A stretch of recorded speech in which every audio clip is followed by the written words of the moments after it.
है तो गुरु साहब कहते ने टूटी गढ़ हार गोपाल। फिर करदा की है ਸਰਬ ਜੀਆਂ ਆਪੇ ਪ੍ਰਤਪਾਲ। गुरुदेव कहते ने सारियां दी प्रतिपालता करदा है, तेरी नहीं, सब दा प्रतिपालक है। सर्व जियां आपे प्रतिपाल, सारियां जियां दी आप ही प्रतिपालता करदा है, हर पास्यों रक्षा भी करदा है, आप ही विकारां तो बचांदा ते आप ही जीवन दी सेध बख्शदा है। ऐसी प्रतिपालता करदा है। माफ करना, मां बच्चे नूं पालदी है पर कई बारी विकारां तो नहीं बचा सकती। पालदी है, मेरे तुहाडे रोज दी जीवन दी गल्लां ने। कई बारी बेवस हो जाती है, विकारां तो नहीं बचा सकती, चाहते होया भी नहीं बचा सकती। पर मैं बेनती कर देवां, परमेश्वर गुरु पालदा भी है ते विकारां तो भी बचा के रखता है, जरूर बचा के रखेगा, पालना भी करेगा। एवं थोड़ी गुरु साहब ने आख्या निमख निमख तुम ही प्रतिपालो, हम बारक तुम रे तारे। एवं क्या है? ते सर्व जियां नूं किवें पालदा है? ते सतगुरु ओदी बख्शिश करके आखदे ने कोट ब्रह्मंड को ठाकुर स्वामी, सर्व जियां का दाता रे, प्रतिपाला है, नित सार संभाला है, एक गुण नहीं मूर्ख जाता है। जे गुरु अर्जन पातशाह जी का यह अनुभव है तां ही तो कह रहे ने, जिन्ना जिन्ना किसी का अनुभव होएगा उन्ना ही कहा जाएगा ना। साडा अनुभव ऐसे अपने बच्चे पाल रहे हैं, बस ठीक है पाल रहे हैं, अपने दायरे में कुछ पाल रहे हैं, ठीक पाल रहे हैं। पर गुरु साहब का अनुभव है कोट ब्रह्मंड को ठाकुर स्वामी। गुरु अर्जन साहब ने करोड़ा ब्रह्मंडा का वह ठाकुर है ते सारियां दी प्रतिपालता करता है, सारियां दी सार संभाल भी कर रहा है, उन्होंने कर्मां मुताबक उन्होंने रोजी भी दे रहा, प्रतिपालता भी कर रहा है। तो गुरु साहब कहते जिथे टुट्टी गंढण वाला उत्थे सारियां दी प्रतिपालता भी करने वाला है। यदा मतलब है सर्व कला भरपूर। ये सारी अष्टपदी श्लोक के आले दुआले घूमेगी हुण। सर्व कला भरपूर है, ਉਹਦੇ ਵਿੱਚੋਂ कला कदी ऊणी नहीं होएगी, सारियां नूं पालेगा। अमरीका विच रह रहा भी पाल रहा, थाईलैंड रह रहा भी पाल रहा है, ते इंडिया रहने वालों भी पाल रहा है इको टाइम ते जिस बंदे का कोई रूप होएगा, आकार होएगा, वो एक थां ते होएगा, दूजी थां ते किवें होएगा? तां ही तो गुरु साहब ने अगे जाके आखना रूप ना रेख ना रंग के त्रैगुण ते प्रभ भिन्न।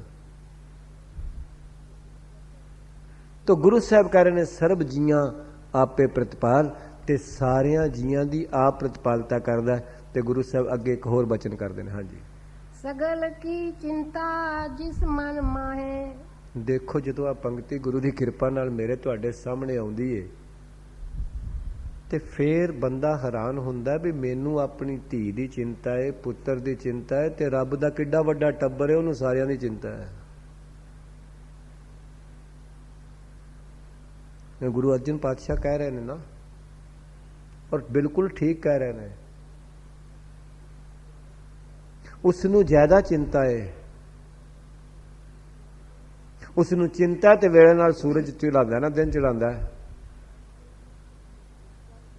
उसनूं चिंता है मेरी तुहाडी, तां ही तो उन्हें हवा बनाई है भी श्वास लैन। नहीं चिंता, बड़ी चिंता है।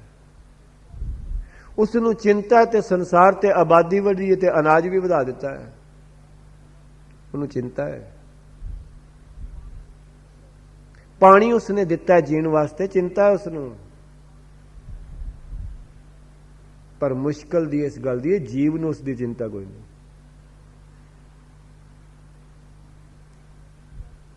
जीव नूं चिंता नहीं उसकी, उसनूं चिंता है जीव दी। ते जिदन उस जीव नूं उसकी चिंता भुल जाती है, उदन फिर चिंता इहदा पल्ला फड़ लैंदी है।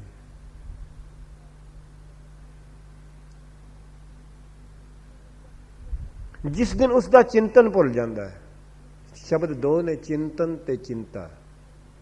जिन्हां नूं परमेश्वर दा चिंतन है, रब नूं उन्हां दी चिंता है।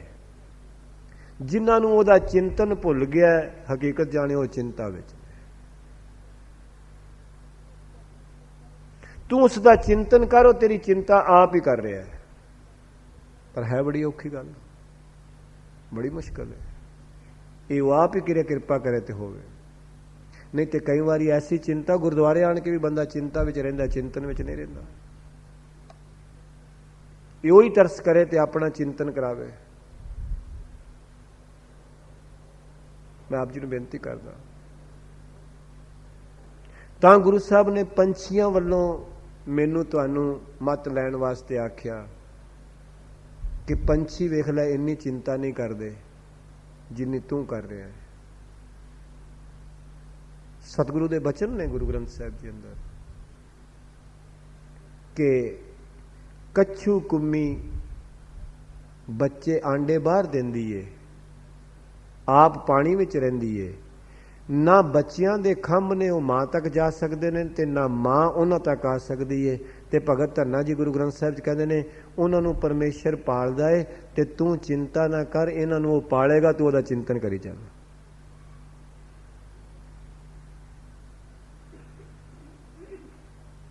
ਭਗਤ ਧੰਨਾ ਜੀ ਜੀਵ ਨੂੰ ਕਹਿੰਦੇ ਤੂੰ ਪਰਮੇਸ਼ਰ ਦਾ ਚਿੰਤਨ ਕਰ, ਉਹ ਕਰੇਗਾ ਚਿੰਤਾ ਇਹਨਾਂ ਦੀ।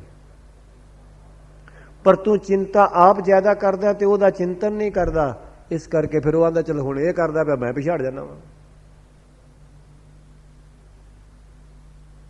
ਗੁਰੂ ਸਾਹਿਬ ਦੇ ਬੋਲ ਨੇ ਨਾ ਕਰ ਚਿੰਤ, ਚਿੰਤਾ ਹੈ ਕਰਤੇ। ਤੂੰ ਕੇਵਲ ਤੇ ਕੇਵਲ ਉਸ ਦਾ ਬਾਰੰਬਾਰ ਚਿੰਤਨ ਕਰ ਤੇ ਗੁਰੂ ਅੱਗੇ ਅਰਦਾਸ ਕਰਿਆ ਕਰ, ਸਤਿਗੁਰੂ ਬੱਚੇ ਵੀ ਤੇਰੇ, ਦਿੱਤੇ ਵੀ ਤੂੰ, ਪੜ੍ਹਾਣੇ ਵੀ ਤੂੰ ਨੇ, ਵਿਆਹਣੇ ਵੀ ਤੂੰ ਨੇ ਤੇ ਕੰਮ ਵੀ ਤੂੰ ਲਾਣੇ ਨੇ। ਯਾਦ ਰੱਖੀ ਤੇਰੇ ਨਾਲੋਂ ਚੰਗੇ ਪੜ੍ਹਾਏਗਾ ਤੇ ਚੰਗੇ ਕੰਮ ਲਾਏਗਾ ਤੇ ਚੰਗੇ ਸਵਾਰੇਗਾ। ਤੂੰ ਕਹਿੰਦਾ ਬੱਚੇ ਵੀ ਮੇਰੇ, ਪੜ੍ਹਾਣੇ ਵੀ ਮੈਂ ਨੇ, ਕੰਮ ਵੀ ਮੈਂ ਲਾਣੇ ਨੇ, ਇਸ ਵਾਸਤੇ ਉਹ ਫਿਰ ਉਹ ਆਂਦਾ ਮੈਂ ਪਿਛਾੜ ਜਾਂਦਾ, ਤੂੰ ਕਹਿੰਦਾ ਕਰਨਾ ਜੋ ਕਰਨਾ।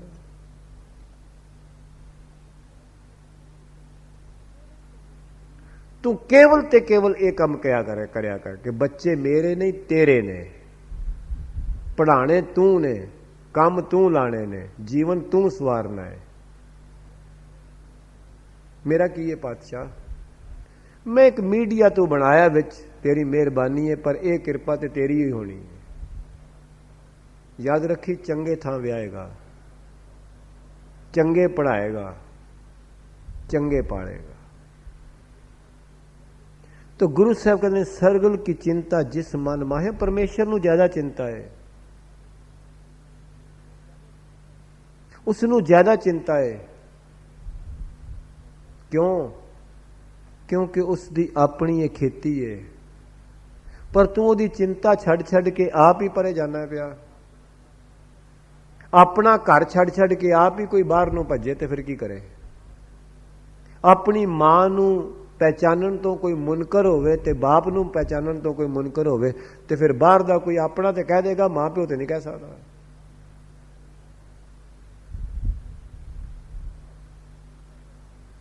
तो गुरु कृपा करे, बख्शिश करे। अज हालात कुछ इस तरह दे ने, अपने घर विच बनदी नहीं ते बाहर कई मां, कई भरा, कई भैणा।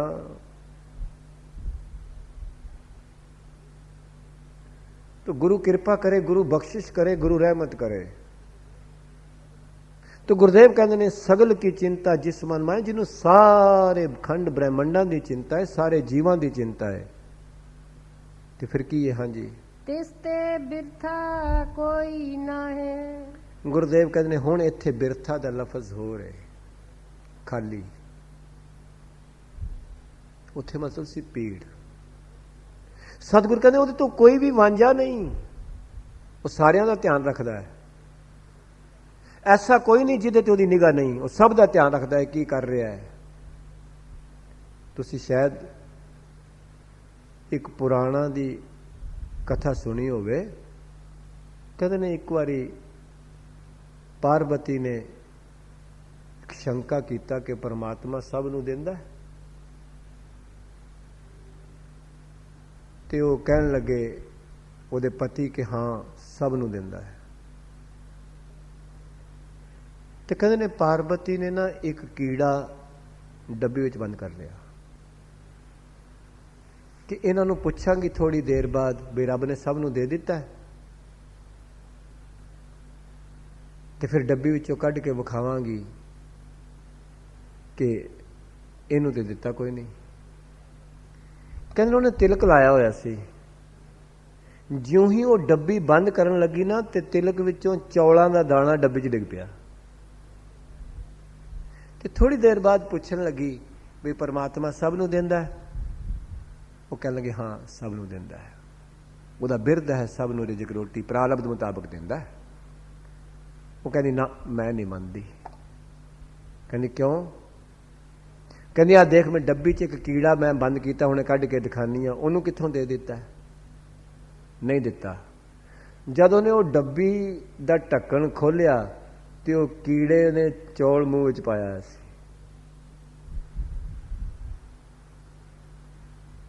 ਕਹਿਣ ਲੱਗੀ ਦੇਖ ਤੂੰ ਤੇ ਆਪਣੇ ਮਨੋਂ ਚਤੁਰਾਈ ਕੀਤੀ ਸੀ ਵੀ ਮੈਂ ਰੱਬ ਦਾ ਇਮਤਿਹਾਨ ਲਵਾਂ ਵੀ ਸ਼ਾਇਦ ਸਭ ਨੂੰ ਦਿੰਦਾ ਕਿ ਨਹੀਂ ਦਿੰਦਾ, ਪਰ ਉਹਦੀ ਰੋਜ਼ੀ ਤੇਰੇ ਮੱਥੇ ਤੋਂ ਚੌਲ ਪਹਿਲਾਂ ਹੀ ਥੱਲੇ ਡਿੱਗ ਪਿਆ ਡੱਬੀ ਵਿੱਚ, ਉਹਨੇ ਮੂੰਹ ਪਾਇਆ।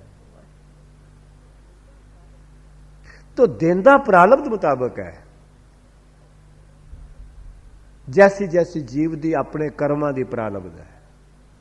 कई कोट बैठत ही खाएं, कई कोट काला थक पाए, ये वखरी गल है। देगा प्रारब्ध मुताबक, कर्मा ऊपर निबड़ा है।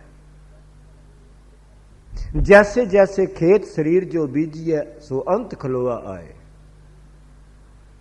इस शरीर रूपी खेत विच धरती विच जो तू कर्म रूपी बीज बीजेगा अखीर उसने ही फल बन जाना है। तो सतगुरु कह रहे ने, किरपा कर रहे ने, बख्शिश कर रहे ने, ते मैनू तुहानू ये दस रहे ने कि वह टुट्टी गंढण वाला है, ते सर्व जियां दी प्रतिपालता करने वाला है, ते सारियां दी चिंता भी उसनू है, ते उहदे तो कोई खाली भी नहीं।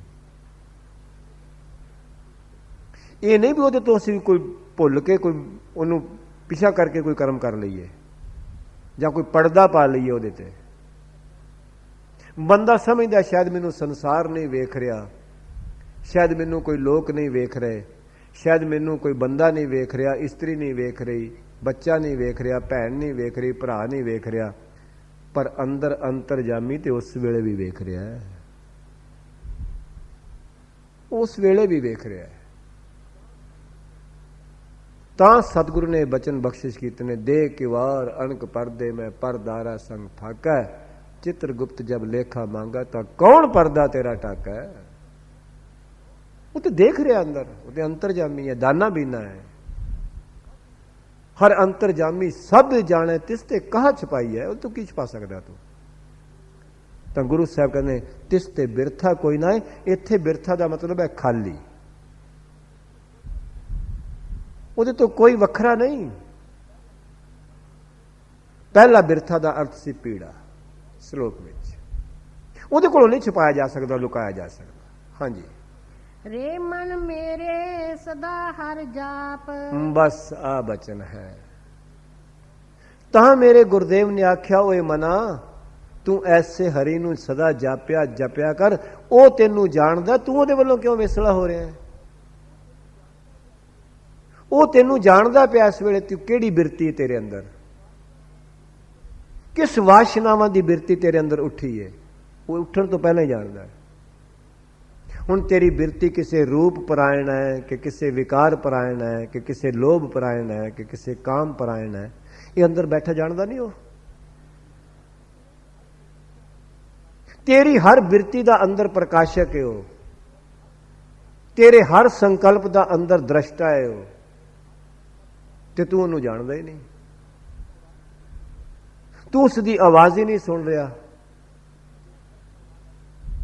ਤੂੰ ਵੇਖਦਾ ਵੀ ਨਹੀਂ, ਸ਼ਾਇਦ ਮੈਨੂੰ ਨਹੀਂ ਕੋਈ ਵੇਖ ਰਿਹਾ। ਕਿ ਕਬੂਤਰ ਦੇ ਅੱਖਾਂ ਮੀਟਣ ਨਾਲ ਬਿੱਲੀ ਦਾ ਡਰ ਥੋੜੀ ਹਟ ਜਾਏਗਾ। ਜੇ ਕਬੂਤਰ ਅੱਖਾਂ ਮੀਟ ਲਵੇ, ਮਾਫ ਕਰਨਾ ਅੰਦਰੋਂ ਹਰ ਬੰਦੇ ਦੇ ਆਵਾਜ਼ ਆ ਰਹੀ ਹੈ, ਪਰ ਸੁਣਦਾ ਨਹੀਂ। ਸੁਣਦਿਆਂ ਹੋਇਆਂ ਵੀ ਅਨਸੁਣਿਆ ਕਰਦਾ ਹੈ, ਵੇਖਦਿਆਂ ਹੋਇਆਂ ਵੀ ਅਣਡਿੱਠਾ ਕਰਦਾ ਹੈ। तो गुरु साहब मैनू तुहानू बख्शिश कर रहे, रे मन मेरे। गुरु अर्जन पातशाह अपने मन नू विच रख रहे हैं। महाराज नू पता है कि तन बड़ी छेती राम जपन लग पैंदा, वाहिगुरु जपन लग पैंदा, मन बड़ा ढीठ है, बड़ी मुश्किल जपदा है। ਤੇ ਯਾਦ ਰੱਖਣਾ ਸਿਮਰਨ ਉਦਨ ਬਣੇਗਾ ਜਿੱਦਨ ਮਨ ਜਪੇਗਾ। ਜਪ ਉਦੋਂ ਬਣਦਾ ਜਦੋਂ ਤਨ ਜਪਦਾ ਹੈ। ਜਪ ਸ਼ੁਰੂ ਹੋਏਗਾ ਤਨ ਤੋਂ। ਰਸਨਾ ਗੁਣ ਗੋਪਾਲ ਨਿਧ ਗਾਇਨ। ਜਪ ਕਿੱਥੇ ਜਾ ਕੇ ਬਣੇਗਾ? ਸ਼ਾਂਤ ਸਹਿਜ ਰਹਿਸ ਮਨ ਉਪਜਿਓ। ਆ ਗਈ ਨਾ ਮਨ ਦੀ ਗੱਲ। ਤੇ ਜਿੰਨਾ ਚਿਰ ਮਨ ਵਿੱਚ ਇਹ ਸ਼ਾਂਤੀ ਨਹੀਂ ਆਈ, ਰਹਿਸ ਨਹੀਂ ਆਇਆ, ਸਹਿਜ ਨਹੀਂ ਆਇਆ, ਉਹਨਾਂ ਚਿਰ ਦੁੱਖ ਦੂਰ ਕਿਵੇਂ ਹੋਣਗੇ? ਉਹਨਾਂ ਚਿਰ ਦੁੱਖ, ਚਿੰਤਾਵਾਂ, ਭਰਮ, ਅਗਿਆਨਤਾ ਕਦੀ ਵੀ ਨਹੀਂ ਦੂਰ ਹੋ ਸਕਦੀ। ਤਾਂ ਹੀ ਤੇ ਮੇਰੇ ਵਰਗਿਆਂ ਦੀ ਦੂਰ ਨਹੀਂ ਹੋ ਰਹੀ। ਕਿਉਂ? ਜਪ ਕੇਵਲ ਹਾਲੀ ਰਸਨਾ ਤੱਕ ਹੈ ਜਾਂ ਗਲੇ ਤੱਕ ਹੈ। ਤਨ ਤੱਕ ਤੇ ਜਪ ਹੋ ਰਿਹਾ ਜਾਂ ਹੱਥ ਵਿੱਚ ਗੁਟਕਾ ਹੈ। ਮਨ ਵਿੱਚ ਜਪ ਹਾਲੀ ਨਹੀਂ ਗਿਆ, ਪਹੁੰਚਿਆ ਹੀ। ਜਿਨ੍ਹਾਂ ਦਾ ਪਹੁੰਚ ਗਿਆ ਭਾਈ, ਉਹਨਾਂ ਦੇ ਚਰਨਾਂ ਵਿੱਚ ਨਮਸਕਾਰ ਹੈ। ਜਿਨ੍ਹਾਂ ਦੇ ਜਪ ਮਨ ਵਿੱਚ ਪਹੁੰਚ ਗਿਆ ਨਾ, ਉਹਨਾਂ ਨੂੰ ਤੇ ਬਾਰੰਬਾਰ ਨਮਸਕਾਰ ਹੈ। ਉਹਨਾਂ ਦੇ ਚਰਨਾਂ ਦੀ ਤਾਂ ਖਾਕ ਮਿਲ ਜਾਏ ਤਾਂ ਸ਼ਾਇਦ ਜੀਵਨ ਵੀ ਬਦਲ ਜਾਏ। ਉੱਥੇ ਜਾ ਕੇ ਮਹਾਰਾਜ ਨੇ ਆਖਿਆ, ਜਨ ਨਾਨਕ ਧੂੜ ਮੰਗਾ ਤਿਸ ਗੁਰ ਸਿੱਖ ਕੀ, ਜੋ ਆਪ ਜਪੈ ਅਵਰਾ ਨਾਮ ਜਪਾਵੇ। ਇਹ ਉਸ ਪਦਵੀ ਦਾ ਨਾਮ ਹੈ। ਤਾਂ ਗੁਰੂ ਸਾਹਿਬ ਕਹਿੰਦੇ, ਰੇ ਮਨ ਮੇਰੇ ਸਦਾ ਹਰ ਜਾਪ। ਸਤਿਗੁਰੂ ਨੂੰ ਪਤਾ ਹੈ ਪਹਿਲੀ ਗੱਲ ਤੇ ਮਨ ਜਪਦਾ ਨਹੀਂ, ਤੇ ਜੇ ਜਪਦਾ ਤੇ ਕਦੀ ਕਦੀ ਜਪਦਾ, ਸਦਾ ਨਹੀਂ ਜਪਦਾ। ਕਦੀ ਜਪਦਾ, ਕਦੀ ਥੋੜੀ ਬਹੁਤੀ ਦੇਰ ਲੱਗ ਜਾਂਦਾ ਹੈ, ਬਸ ਫਿਰ ਅਗਲੀ ਬਿਰਤੀ ਕੁਝ ਹੋਰ ਉੱਠ ਜਾਂਦੀ ਹੈ, ਫਿਰ ਅਗਲੀ ਕੋਈ ਹੋਰ ਉੱਠ ਜਾਂਦੀ, ਫਿਰ ਅਗਲੀ ਕੋਈ ਹੋਰ ਉੱਠ ਜਾਂਦੀ। ਕਦੀ ਗੁਰਦੁਆਰੇ ਆਉਂਦਾ, ਥੋੜੀ ਬਹੁਤੀ ਦੇਰ ਜਪਦਾ ਹੈ, ਫਿਰ ਕੋਈ ਆਉਂਦਾ, ਫਿਰ ਵੇਂਦਾ ਪਤਾ ਨਹੀਂ ਇਹਨੇ ਕੀ ਸੂਟ ਪਾਇਆ, ਬਸ ਹਟ ਗਿਆ ਜਪ, ਹਟ ਗਿਆ ਨਾ। ਫਿਰ ਵੇਖਦਾ ਇਹਨੇ ਕੀ ਗਹਿਣਾ ਪਾਇਆ, ਫਿਰ ਹਟ ਗਿਆ ਜਪ। ਫਿਰ ਮੋੜ ਤੋੜ ਕੇ ਲਿਆਉਂਦਾ, ਥੋੜੀ ਦੇਰ ਬਾਅਦ ਸ਼ਬਦ ਦੇ ਧਿਆਨ ਨਾਲ, ਫਿਰ ਹਟ ਜਾਂਦਾ, ਫਿਰ ਲਿਆਉਂਦਾ, ਫਿਰ ਹਟ ਜਾਂਦਾ। ਪਰ ਜੇ ਸਤਿਗੁਰੂ ਟੁੱਟ ਜਾਣ ਤੇ ਫਿਰ ਇੱਕ ਰਸ ਹੋ ਜਾਂਦਾ। ਤੇ ਗੁਰਦੇਵ ਕਹਿ ਰਹੇ ਨੇ, ਰੇ ਮਨ ਮੇਰੇ ਸਦਾ ਹਰ ਜਾਪ। ਤੇ ਜਦੋਂ ਤੂੰ ਸਦਾ ਜਪੇਂਗਾ, ਯਾਦ ਰੱਖੀ ਉਸ ਦਿਨ ਹੀ ਸਿਮਰਨ ਹੋ ਜਾਏਗਾ। ਉਹ ਸਿਮਰਤੀ ਹੋ ਜਾਏਗੀ, ਪਰਪੱਕ ਹੋ ਜਾਏਗੀ। ਫਿਰ ਕੀ ਹੋਏਗਾ? ਅਬਿਨਾਸ਼ੀ ਪ੍ਰਭ ਆਪੇ ਆਪ। ਸਤਿਗੁਰੂ ਕਹਿੰਦੇ ਨੇ, ਜਿਹੜਾ ਕਦੀ ਨਹੀਂ ਨਾਸ਼ ਹੁੰਦਾ, ਅਬਿਨਾਸ਼ੀ। ਆਖਿਆ ਬਸ ਕੇਵਲ ਤੇ ਕੇਵਲ ਉਹੀ ਰਹਿ ਜਾਏ, ਹੋਰ ਸਭ ਕੁਝ ਤੇਰੀ ਸਿਮਰਤੀ ਚੋਂ ਹਟ ਜਾਏ। ਇਸ ਅਵਸਥਾ ਦਾ ਨਾਮ ਹੈ ਮਨ ਦਾ ਸਿਮਰਨ। ਤੇਰੇ ਮਨ ਵਿੱਚ ਕੇਵਲ ਤੇ ਕੇਵਲ ਐਸੀ ਰਹਿਮਤ ਵਿਖਰ ਜਾਏ ਉਹਦੀ, ਕਿ ਉਸ ਦੀ ਬਖਸ਼ਿਸ਼, ਉਸ ਦੀ ਵਡਿਆਈ ਤੋਂ ਬਗੈਰ ਹੋਰ ਕੁਝ ਵੀ ਸੰਕਲਪ ਨਾ ਉੱਠੇ। ਹੋਰ ਕੋਈ ਸੰਕਲਪ ਤੇਰੇ ਮਨ ਨੂੰ ਖਿੱਚੇ ਹੀ ਨਾ।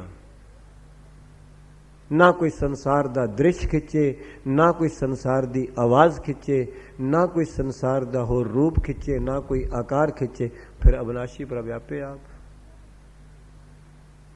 ਕੇਵਲ ਤੇ ਕੇਵਲ ਮਨ ਇੱਥੇ ਸਥਿਰ ਹੋ ਜਾਏ, ਅਬਿਨਾਸ਼ੀ ਵਿੱਚ ਚਲਾ ਜਾਏ।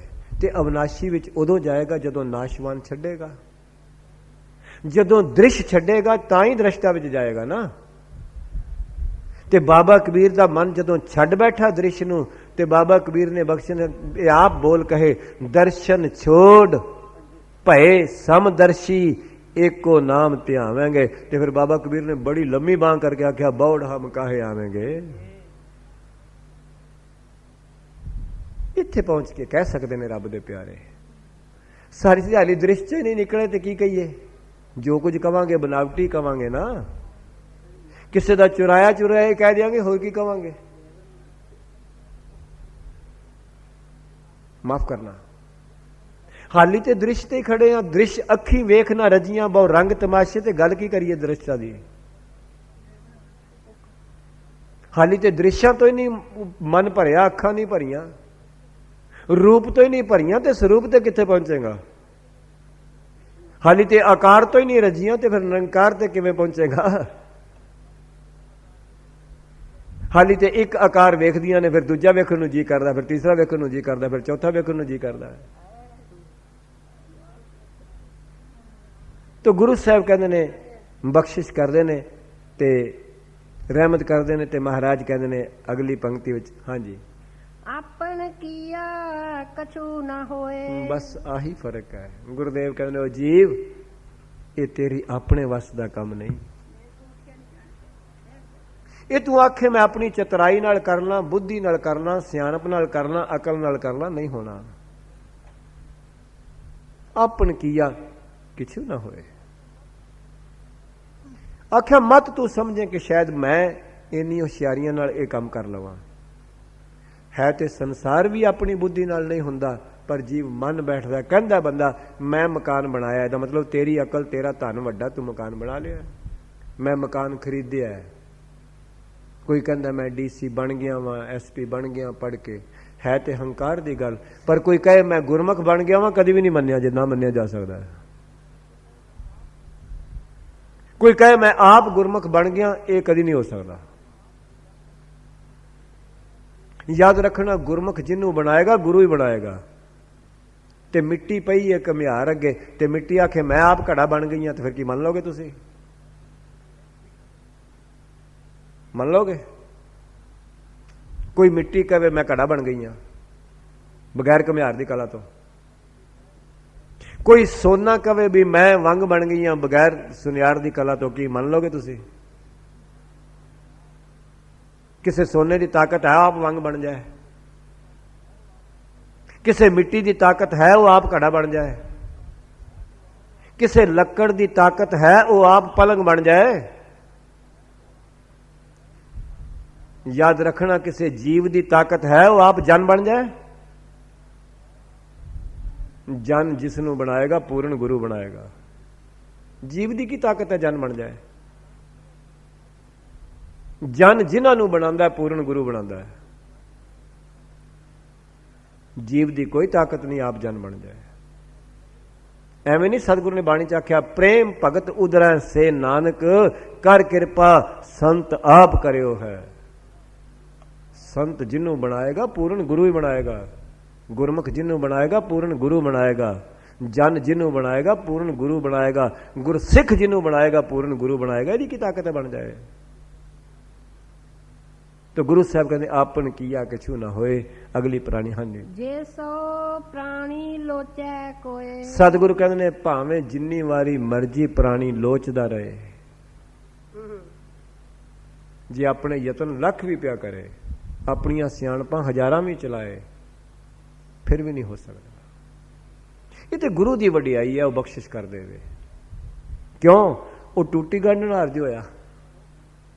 कोई कह सकता सी गणका दा शास्त्रां विच गुरु ग्रंथ साहिब च नाम आ जाएगा? टुटी हुई सी ना। कोई कह सकता सी कदी भी गणका दा नाम भी आ जाएगा गुरु ग्रंथ साहिब च? बिल्कुल टुटी हुई। ते गुरु तेग बहादुर साहब ने उसका नाम इन्नी पवित्र रसना नाल गुरु ग्रंथ साहिब च अंकित किया, जे सिमरत गणका सी उदरी ताको जस उरदारो। टुटी गंढ जो लई। कोई कह सकता सी भी सज्जन ठग का नाम गुरु ग्रंथ साहिब च आ जाएगा? टुटिया होया सी ना। पर गुरु नानक साहब दे एक बोल ने उज्जल कहना चिलकना घोटम कालड़ी मस धोतियां झूठ ना उतरै, जे सौ धोवां तिस सज्जन सेई नाल मैं चलदियां नाल चलन, जिथे लेखा मंगिया तिथे खड़े दिसन। इको बोल नहीं गण दिता। जे गुरु नानक साहब का एक बोल सज्जन नूं गण सकदा है, जे किसी महापुरुष का एक बोल गणका नूं गण सकदा है, वो असीं ते रोज उस गुरु दे बोल सुनने आ। सतगुरु सानू भी गंढ लै है। तो गुरुदेव कहने जे 100 प्राणी लोचै कोई, भावें जिन्ना मर्जी 100 वारी पिया लोच, ये बख्शिश वो करेगा। अगली पंक्ति अंदर महाराज बख्शिश कर रहे ने, कृपालता कर रहे। हाँ जी। तिस बिन नाही तेरा किछ काम। आ गुरुदेव ने इस पदे दे आखिरी विच ये बचन करी थी, बख्शिश की थी।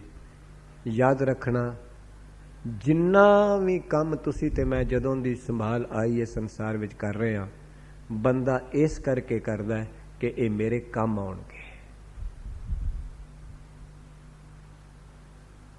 सतगुरु ने बड़ी बख्शिश करके आख्या, गर्भ जदों हुंदा है ना माता दे पेट विच बच्चे दा, ते मां इस आस नाल पालदी है कि पुत्र वड्डा होकर मेरी सेवा करेगा। गुरु ग्रंथ साहब कह रहे हैं। ਕਿ ਵੱਡਾ ਹੋਏਗਾ ਤੇ ਮੇਰੀ ਸੇਵਾ ਕਰੇਗਾ, ਮੇਰੀ ਵਡੇਰੀ ਉਮਰ ਦੀ ਕੁਝ ਨਗੋਰੀ ਬਣੇਗਾ, ਆਸਰਾ ਬਣੇਗਾ, ਇਸ ਆਸ ਨਾਲ ਕਿ ਮੇਰੇ ਕੰਮ ਆਏਗਾ। ਬੰਦਾ ਧਨ ਜੋੜਦਾ ਹੈ, ਕਹਿੰਦਾ ਮੇਰੇ ਕੰਮ ਆਏਗਾ। ਬੰਦਾ ਘਰ ਬਣਾਉਂਦਾ ਹੈ, ਕਹਿੰਦਾ ਮੇਰੇ ਕੰਮ ਆਏਗਾ। ਹੋਰ ਸੰਸਾਰ ਕਰਦਾ ਹੈ, ਮੇਰੇ ਕੰਮ ਆਏਗਾ। ਪਰ ਸਤਿਗੁਰੂ ਕਹਿ ਰਹੇ ਨੇ ਅਸਲ ਤੇਰੇ ਕੰਮ ਕਿਸੇ ਦੇ ਵੀ ਨਹੀਂ ਆਉਣਾ। ਤਿਸ ਬਿਨ ਨਾਹੀ ਤੇਰਾ ਕਿਛ ਕਾ। ਗੁਰਦੇਵ ਕਹਿੰਦੇ ਨੇ ਸਵਾਏ ਗੁਰੂ ਤੋਂ, ਸਵਾਏ ਪਰਮੇਸ਼ਰ ਤੋਂ ਤੂੰ ਕਹੇ ਰੱਬ ਨਾਲ ਮੈਂ ਟੁੱਟੀ ਗੰਢ ਲਵਾਂ, ਮਕਾਨ ਦੇ ਕੇ ਨਹੀਂ ਗੰਢੀ ਜਾਣੀ। ਤੂੰ ਕਹੇ ਮੈਂ ਪਰਮਾਤਮਾ ਨਾਲ ਟੁੱਟੀ ਗੰਢ ਲਵਾਂ, ਪੁੱਤਰ ਨੂੰ ਕਹਿ ਕੇ ਨਹੀਂ ਗੰਢੀ ਜਾਣੀ। ਤੂੰ ਕਹੇ ਮੈਂ ਟੁੱਟੀ ਗੰਢ ਲਵਾਂ, ਪਤੀ ਨੂੰ ਕਹਿ ਕੇ ਨਹੀਂ ਗੰਢੀ ਜਾਣੀ। ਤੂੰ ਕਹੇ ਮੈਂ ਸੰਸਾਰ ਦੀਆਂ ਫੈਕਟਰੀਆਂ ਤੇ ਜ਼ਮੀਨਾਂ ਦੇ ਕੇ ਗੰਢਵਾ ਲਵਾਂ, ਰੱਬ ਨਾਲ ਨਹੀਂ ਗੰਢੀ ਜਾਣੀ। ਤੇ ਗੁਰਦੇਵ ਨੇ ਆਖਿਆ ਤਿਸ ਬਿਨ ਨਾਹੀ ਤੇਰਾ ਕਿਛ ਕਾਮ, ਤੇਰੇ ਆਪਣੇ ਕੰਮ ਕੁਛ ਵੀ ਨਹੀਂ ਆਉਣਾ ਹੈ।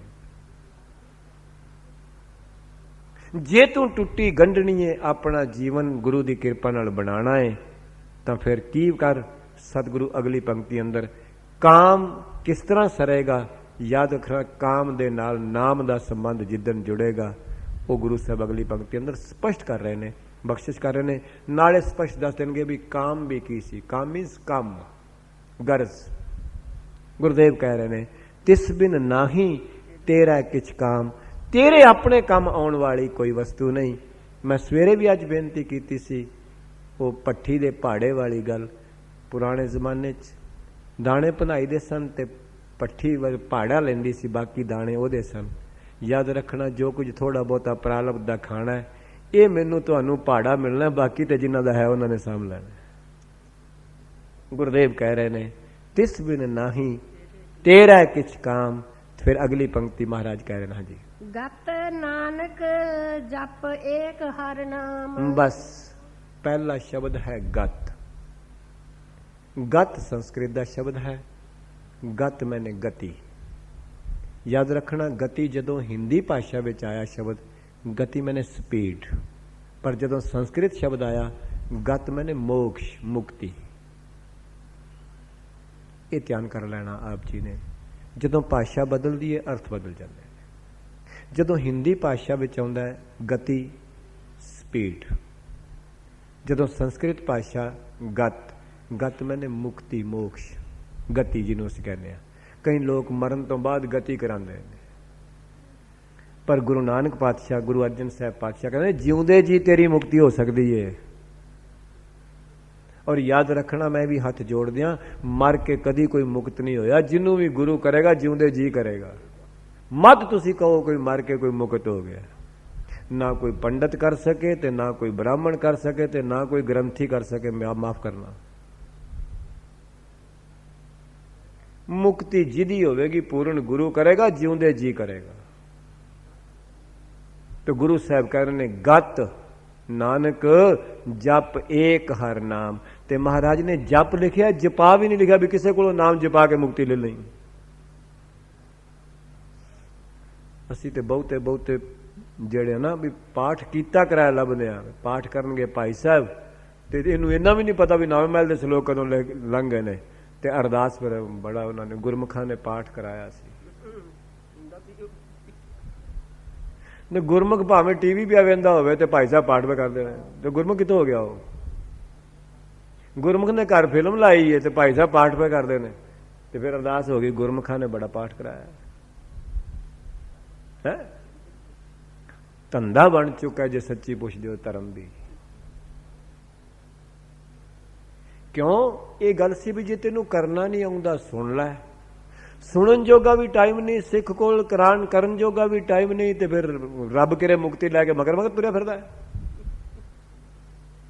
ਏਡਾ ਵੇਲਾ ਨਹੀਂ ਉਹ। ਮੈਂ ਬੇਨਤੀ ਕਰਦਾ, ਸਾਡਾ ਇਹ ਮਸਲਾ ਬਣ ਚੁੱਕਾ ਹੈ, ਸਿੱਖ ਕੋਲ ਤੇ ਟਾਈਮ ਨਹੀਂ। ਸਿੱਖ ਤੇ ਜਾਂ ਟੀਵੀ ਅੱਗੇ ਬੈਠਾ ਹੈ, ਜਾਂ ਸ਼ਰਾਬ ਕੋਲ ਬੈਠਾ ਹੈ, ਜਾਂ ਦੁਕਾਨ ਤੇ ਬੈਠਾ ਹੈ ਤੇ ਪਾਠ ਕਰ ਰਹੇ ਨੇ ਭਾਈ ਸਾਹਿਬ। ਨਹੀਂ, ਇਹਨੇ 5 ਪੌੜੀਆਂ ਪਹਿਲੀਆਂ ਉਹ ਵੀ ਸੰਗਤ ਵਿੱਚ ਬਹਿ ਕੇ ਮੁਸ਼ਕਲ ਨਾਲ ਘੜੀ ਵੇਖ ਵੇਖ ਕੇ ਸੁਣੀਆਂ ਨੇ। ਤੇ ਨਵੇਂ ਮਹਿਲ ਦੇ ਸ਼ਲੋਕ ਤੇ ਪਹਿਲਾਂ ਹੀ ਪੜ੍ਹੇ ਗਏ ਨੇ, ਘਰੋਂ ਪੱਗ ਸ਼ੱਗ ਸਿੱਧੀ ਕਰਦੇ ਆ। ਤੇ ਫਿਰ ਇਹ ਕਹਿੰਦਾ ਫਿਰ ਅਰਦਾਸ ਵੀ ਹੋ ਗਈ ਹੈ, ਗੁਰਮੁਖਾਂ ਨੇ ਪਾਠ ਕਰਾਇਆ। ਤੇ ਜੇ ਗੁਰਮੁਖ ਇਸ ਤਰ੍ਹਾਂ ਦੇ ਹੁੰਦੇ ਨੇ ਤੇ ਫਿਰ ਮਨਮੁਖ ਕਿਸ ਤਰ੍ਹਾਂ ਦੇ ਹੁੰਦੇ ਨੇ? ਮੈਂ ਤੇ ਹੱਥ ਜੋੜਦਾ ਵੀ ਤੁਸੀਂ ਥੋੜਾ ਕਰ ਲਓ, ਆਪ ਕਰੋ, ਤੇ ਜੇ ਨਹੀਂ ਕਰ ਸਕਦੇ ਤੇ ਸੁਣੋ ਤੇ ਸਹੀ। ਤੇ ਗੁਰਦੇਵ ਕਿਰਪਾ ਕਰਦੇ ਨੇ, ਗਤ ਮੈਨੇ ਗਤੀ ਮੋਕਸ਼ ਮੁਕਤੀ, ਨਾਨਕ ਜਪ ਏਕ ਹਰ ਨਾਮ। ਮਹਾਰਾਜ ਕਹਿੰਦੇ ਇੱਕ ਹਰੀ ਦਾ ਨਾਮ ਜਪ ਕੇ ਹੀ ਤੈਨੂੰ ਮੁਕਤੀ ਮਿਲੇਗੀ,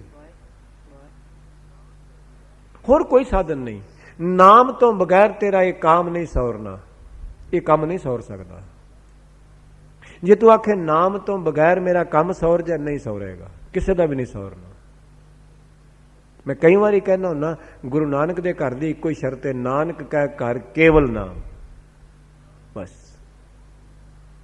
ਨਾਨਕ ਦੇ ਘਰ ਦੀ ਗੱਲ ਹੀ ਇੱਕੋ ਹੀ ਹੈ ਵੀ ਨਾਮ ਨਾਲ ਜੁੜ। ਬਸ ਠੀਕ ਹੈ, ਸਤੋ ਗੁਣੀ ਕਰਮ ਤੂੰ ਜੋ ਮਰਜ਼ੀ ਕਰ ਲੈ, ਪਰ ਮੋਕਸ਼ ਹੋਏਗੀ ਨਾਮ ਨਾਲ ਹੀ, ਸ਼ਬਦ ਨਾਲ ਹੀ। ਐਵੇਂ ਨਹੀਂ ਹੋ ਸਕਦੀ। ਤਾਂ ਗੁਰਦੇਵ ਜੀ ਕਹਿ ਰਹੇ ਨੇ, ਬਖਸ਼ਿਸ਼ ਕਰ ਰਹੇ ਨੇ, ਕਿਰਪਾਲਤਾ ਕਰ ਰਹੇ ਨੇ। ਮੈਨੂੰ ਤੁਹਾਨੂੰ ਇਸ ਅਸ਼ਟਪਦੀ ਅੰਦਰ ਇਹ ਬਖਸ਼ਾਂ ਸਤਿਗੁਰੂ ਨੇ ਕਰ ਦਿੱਤੀਆਂ ਕਿ ਜਿਹੜਾ ਸਰਬ ਕਲਾ ਪਰਮੇਸ਼ਰ ਭਰਪੂਰ ਹੈ ਤੇ ਸਾਰਿਆਂ ਦੇ ਦੁੱਖ ਸੁਣਨ ਵਾਲਾ ਹੈ, ਤੂੰ ਕੇਵਲ ਤੇ ਕੇਵਲ ਉਹਦੀ ਸਿਮਰਤੀ ਹਿਰਦੇ ਵਿੱਚ ਪ੍ਰਪਕ ਕਰ। ਪਹਿਲੇ ਪਦੇ ਵਿੱਚ ਸਤਿਗੁਰੂ ਨੇ ਆਖਿਆ, ਤਿਸ ਬਿਨ ਨਾਹੀ ਤੇਰਾ ਕਿਛ ਕੰਮ। ਤੂੰ ਆਖੇ ਇਸ ਤੋਂ ਬਗੈਰ ਤੇਰੇ ਹੋਰ ਕੋਈ ਕੰਮ ਆ ਜਾਏ, ਕਿਸੇ ਨੇ ਨਹੀਂ ਆਉਣਾ। ਦੁਹਾਈ ਰੱਬ ਦੀ ਹੈ। ਤੇ ਮੈਂ ਹੱਥ ਜੋੜ ਕੇ ਬੇਨਤੀ ਕਰਦਾ, ਜਦੋਂ ਰਾਤ ਪੈਂਦੀ ਹੈ ਨਾ, ਅਸੀਂ ਲੋਕ ਬਿਸਤਰੇ ਵਿਛਾਉਂਦੇ ਹਾਂ। ਜਦੋਂ ਦਿਨ ਚੜ੍ਹਦਾ ਤੇ ਬਿਸਤਰੇ ਇਕੱਠੇ ਕਰਨ ਦਾ ਟਾਈਮ ਹੁੰਦਾ। ਜਦੋਂ ਬੱਚੇ ਬੱਚੀਆਂ ਵੀ ਵਿਆਹੇ ਜਾਣ, ਜ਼ਿੰਮੇਵਾਰੀਆਂ ਵੀ ਤਕਰੀਬਨ ਪੂਰੀਆਂ ਹੋ ਜਾਣ, ਫਿਰ ਤੇ ਆਪਣਾ ਵਾਸ਼ਨਾਵਾਂ ਦਾ ਬਿਸਤਰਾ ਇਕੱਠਾ ਕਰਨਾ ਚਾਹੀਦਾ, ਵਿਛਾਉਣਾ ਨਹੀਂ ਚਾਹੀਦਾ। ਜਿਹੜੇ ਲੋਕ ਫਿਰ ਵੀ ਬਿਸਤਰਾ ਵਿਛਾਉਣਾ ਪਸੰਦ ਕਰਦੇ ਨੇ, ਉਹ ਦੁਖੀ ਜ਼ਿਆਦਾ ਹੁੰਦੇ ਨੇ।